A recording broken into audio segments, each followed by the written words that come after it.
తారక రామారావు గారి యొక్క ఈ ప్రదేశం అంటే నాకు ఒక పుణ్యక్షేత్రము, ఒక దివ్యమైన స్థలము, ఒక పవిత్రమైన స్థలం కింద, ఒక శక్తినిచ్చే స్థలం కింద నేను ఎప్పుడు భావిస్తూ ఉంటాను. ఈ నేనే కాదు, ప్రపంచవ్యాప్తంగా ఉన్న నందమూరి అభిమానులు, రామారావు గారి అభిమానులు ఎవరైతే ఉన్నారో, నా ముందు జనరేషన్ కావచ్చు, నా జనరేషన్ కావచ్చు, నా తర్వాత జనరేషన్ కావచ్చు, వాళ్ళందరికీ కూడా ఇక్కడికి వస్తే ఒక రకమైన వాళ్ళకున్న కష్టాలు చెప్పుకొని, వాళ్ళకున్న బాధలు చెప్పుకొని, వాళ్ళకున్న ఆనందాన్ని ఆయనతో చెప్పుకుని, ఒక రకమైన ఒక మెడిటేషన్ లాంటిదనమాట. అంటే అవన్నీ తీరే ఒక సమస్యలకి సొల్యూషన్ దొరికే ఒక ప్రదేశంలాగా నిజంగా భావిస్తాం మేమందరం. రామారావు గారిని దైవంగా భావించే మాలాంటి అభిమానులందరం. అలాంటి ప్రదేశంలో ఒక ఎన్టీ రామారావు గారు, నేనెప్పుడు జోహార్ జోహార్ అనేది నా నోట్లోంచి రాదు. ఆయన మనలో ఉన్నారు, మాతో ఉన్నారు. మరణం లేని జననం, రామకృష్ణ గారు చెప్పినట్లుగా, మేమందరం భావిస్తున్నట్లుగా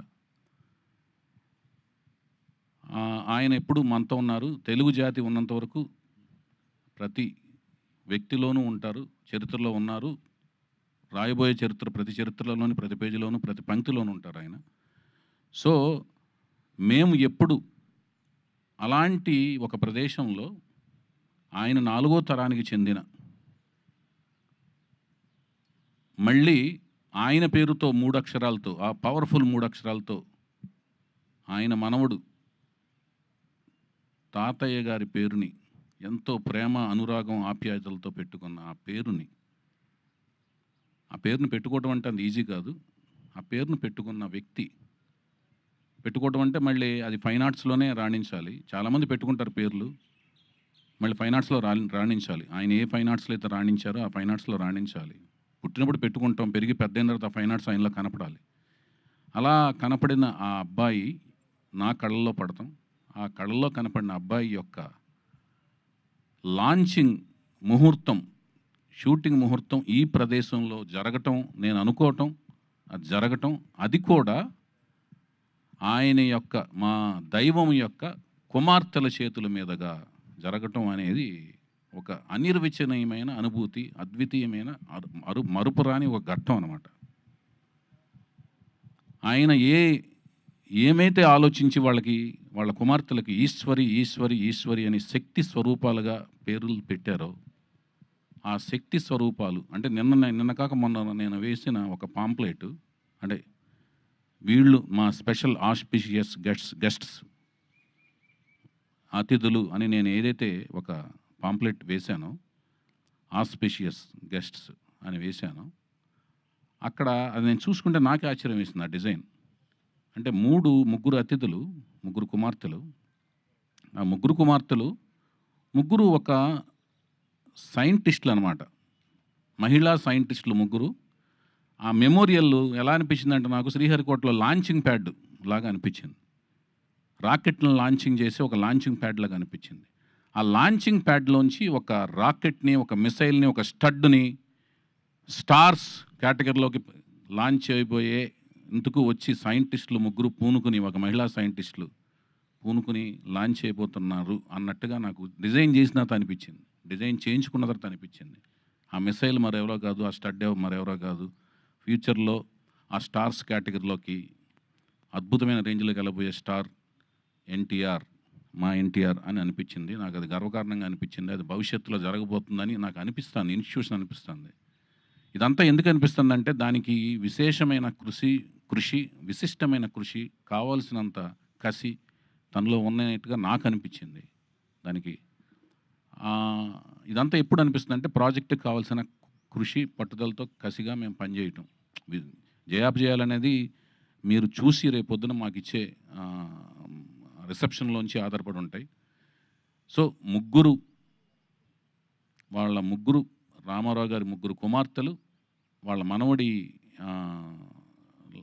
మనవడి రూపంలో ఉన్న, మళ్ళీ ఎన్టీఆర్ పేరుతో ఉన్న అబ్బాయిని, వాళ్ళ నాన్నగారి పేరుతో ఉన్న అబ్బాయిని, మనవడి రూపంలో ఉన్న అబ్బాయిని వాళ్ళ చేతుల మీదుగా వెండితెర ప్రపంచానికి ఆయన యొక్క మెమోరియల్ ప్లేస్లోంచి పరిచయం చేయటం అనే ఒక అపురూపమైన ఘట్టంలో, ఆయన వీరాభిమాని అయిన నేను దర్శకత్వం వహించే ఒక అపురూపమైన ఘట్టంలో నా భార్య సన్నిహితులు, స్నేహితులైన అమెరికా ఫ్రెండ్స్, రమేష్ అత్తిలి గారు నాయకత్వంలోని ఫ్రెండ్స్ అందరూ భాగస్వామ్యం అయ్యి మళ్ళీ నా భార్య నిర్మాతగా వాళ్ళందరూ కలిసి ప్రొడ్యూస్ చేసే మహిళలందరూ కలిసి చేసే కార్యక్రమంలో భాగస్వామ్యం అవ్వటం అనేది ఒక గొప్ప మరుపురాని ఘట్టం.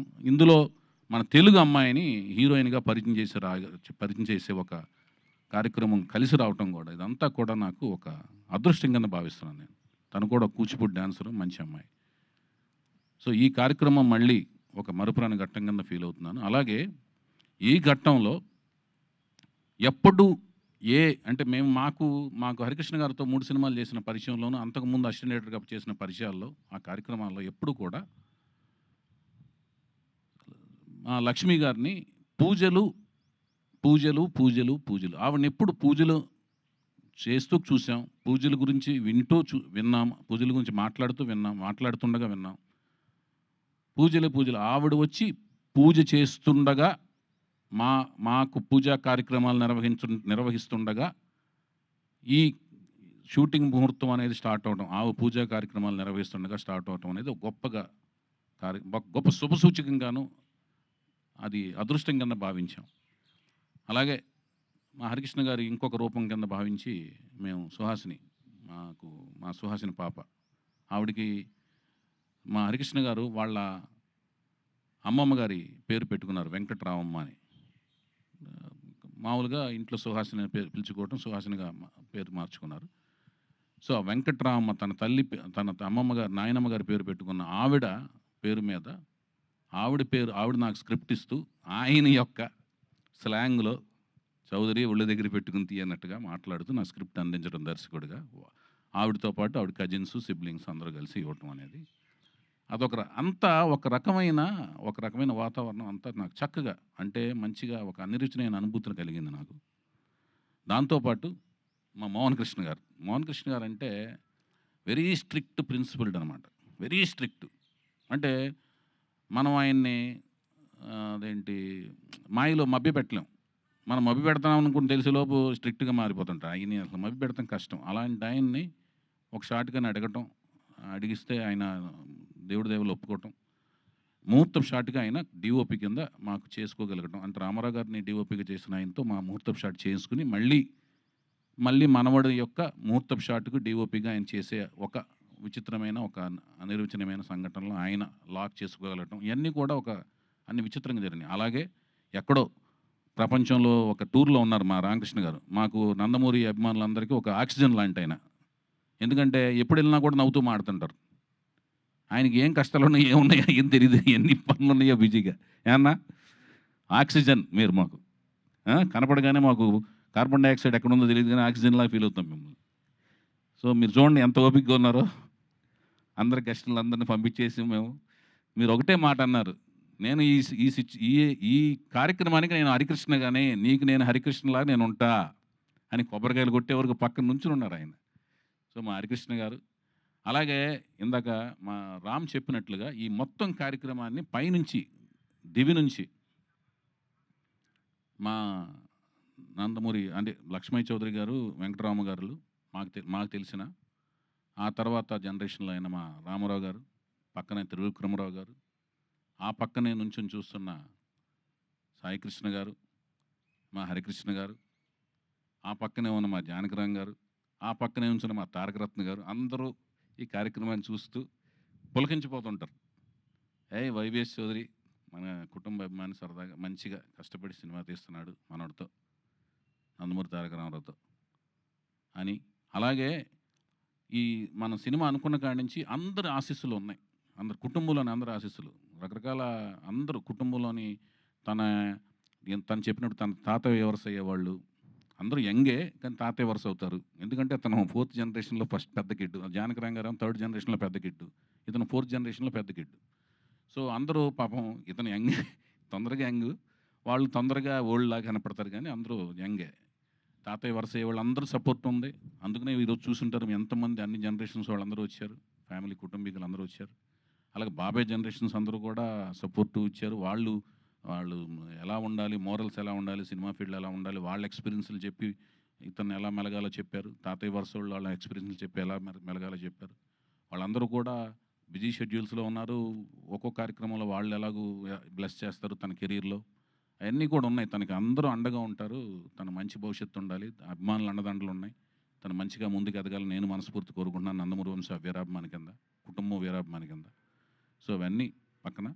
ఇవన్నీ పక్కన పెడితే సినిమా ఏం తీయబోతున్నాం. ఒక తెలుగు సాహిత్యం, తెలుగు సంప్రదాయం, హైందవ సంప్రదాయం, హైందవ సంస్కృతి మీద కీరవాణి గారి కాంబినేషన్‌లో, చంద్రబోస్ గారి సాహిత్యంతో, బుర్రా సాయినాథ్ గారి యొక్క మాటల పదునైన మాటలతో, చక్కటి నేటివిటీ మాటలతో, నేను నా శాయశక్తుల ప్రతి సినిమా వచ్చినట్టు అప్డేట్ అవుతూ, చూస్తూ అప్డేట్ అవుతూ, మంచి కథ తయారు చేసి కష్టపడి నా శాయశక్తుల కష్టపడి మంచి కథను తయారు చేశాను. ఆ కథ మీకు నచ్చుతుందని ఆశిస్తున్నాను. వీళ్ళందరితో కూడా మంచిగా కోచింగ్ ఇచ్చాను. తర్వాత మీరు చూసి దానికి నాకు రిజల్ట్ ఇస్తే దాన్ని బట్టి మేము ముందుకు వెళ్తాం. మంచిగా కష్టపడతాం. మేము చేయగలిగింది ఏంటంటే కష్టపడి పని చేయటం. అది మేము శాయశక్తులా కష్టపడుతున్నాం. మేము కష్టపడుతున్నాం, వాళ్ళు కష్టపడుతున్నారు. కష్టపడి పని చేస్తున్నామని ప్రామిస్ చేయగలుగుతున్నాం. మీరు రండి, మా కష్టాన్ని చూడండి, ఆశీర్వదించమని మనస్ఫూర్తిగా కోరుకుంటున్నాం. అట్లాగే షెడ్యూల్స్ దీని తదనంతరం మేము నెక్స్ట్ ప్రకటనలో continuous of schedules, songs recordings అన్ని వివరాలన్నీ కూడా నెక్స్ట్ మా పిఆర్ఓలు, మా వంశశేఖర్ల ద్వారా మీకు తదుపరి వివరాలన్నీ తెలియజేస్తాం. మరొక ముఖ్యమైన విషయం ఏంటంటే ఇంకా అనగా ఇంకా నా ఇంకా లేవు. ఆ? అమ్మాయి గురించి అందరి గురించి చెప్పాను. అవునా?